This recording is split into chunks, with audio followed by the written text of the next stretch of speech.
Hi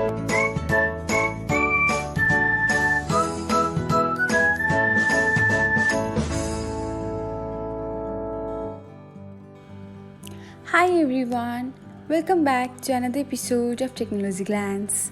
In this video, I'm going to guide you through how you can report a Pinterest profile for dangerous goods.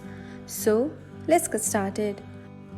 Watch till the end and don't forget to subscribe to Technologyglance by hitting the subscribe button and press the bell icon so that you'll never miss another update. Without further ado, let's get started. First of all, open the Pinterest app on your device. Now tap on the search icon. After that, search for the person you want to report.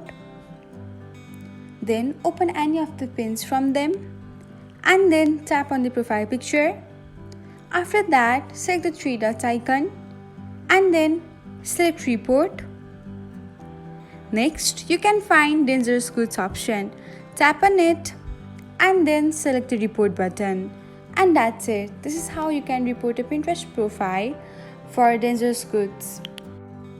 Thanks for watching. If you found this guide helpful, we will love it if you hit the thumbs up button below. We upload great new tech tutorials like this one every day. So, don't forget to subscribe to our channel and hit the bell icon to get an update as soon as we post a video.